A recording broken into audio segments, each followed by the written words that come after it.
असम में हेमंत बिस्वा शर्मा की सरकार ने आज यानी 4 दिसंबर को एक बड़ा फैसला लिया राज्य में बीफ बैन करने का।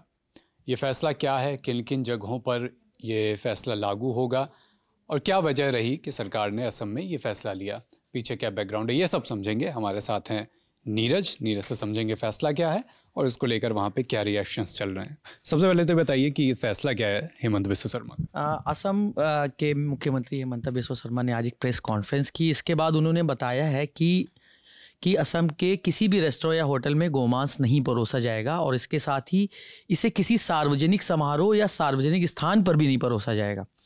और इसलिए उनका ये कहना है कि इसीलिए आज से हमने होटल, रेस्टोरेंट और सार्वजनिक स्थानों पर गोमांस की खपत को पूरी तरह से बंद करने का फैसला किया है। और हेमंत बिस्वा शर्मा का ये भी कहना है कि उनका ये फैसला मंदिरों के पास गोमांस खाने पर रोक लगाने का था, लेकिन अब उन्होंने इसे पूरे राज्य में विस्तारित कर दिया है ताकि इसे किसी भी सामुदायिक स्थान, सार्वजनिक स्थान, होटल या रेस्टोरेंट में लोग नहीं खा पाएंगे। अच्छा, ये फैसला तो आया, उसके बाद जो प्रतिक्रियाएं आई, सबसे पहले जो रिएक्शन आया वो आया असम सरकार में मंत्री पीयूष हजारिका का।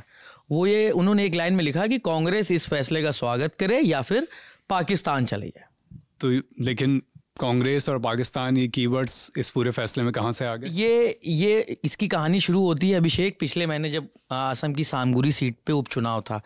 दरअसल वहाँ की जो सामगुरी सीट है वो मुस्लिम बहुल सीट है, तो उसमें वहाँ के कांग्रेस नेता हैं रकीबुल, वो पिछले 4-5 बार से वहाँ से जीत रहे थे। इस बार वो लोकसभा पहुँचे तो सीट खाली हुई, उपचुनाव इसीलिए हुआ।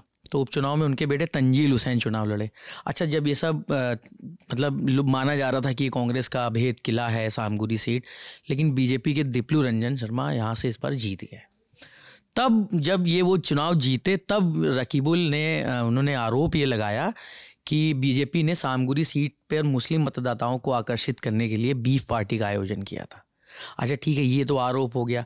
अब पिक्चर यहीं से इसके बाद और बढ़ी। इसके बाद सामने आते हैं असम के मुख्यमंत्री हेमंत बिस्वा शर्मा। वो ये कहते हैं कि अगर कांग्रेस राज्य में गौमांस पर प्रतिबंध लगाने के लिए तैयार है तो वो उसे लिखित दें।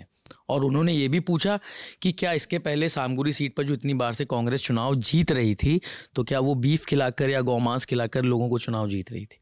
तो इसी वजह से सबसे पहला वार जो हुआ है असम सरकार की तरफ से, बीजेपी की तरफ से, वो कांग्रेस पर हुआ है।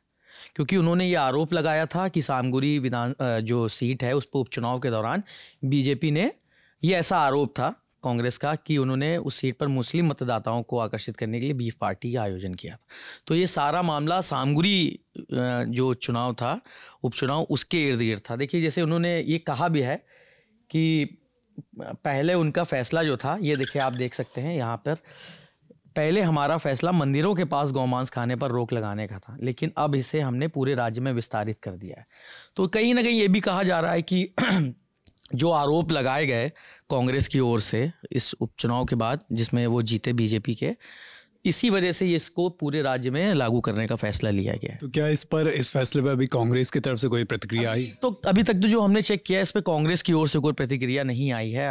अगर जो भी प्रतिक्रिया सामने आएगी या जो भी अपडेट होंगे वो हम आप तक किसी ना किसी माध्यम से पहुंचाते ही रहेंगे। तो एक उपचुनाव के नतीजे, उपचुनाव के दौरान के आरोप प्रत्यारोप और कथित तौर पर उससे प्रेरित ये फैसला, जिस पर हेमंत बिस्वा शर्मा की सरकार ने राज्य में बीफ बैन करने का फैसला लिया है।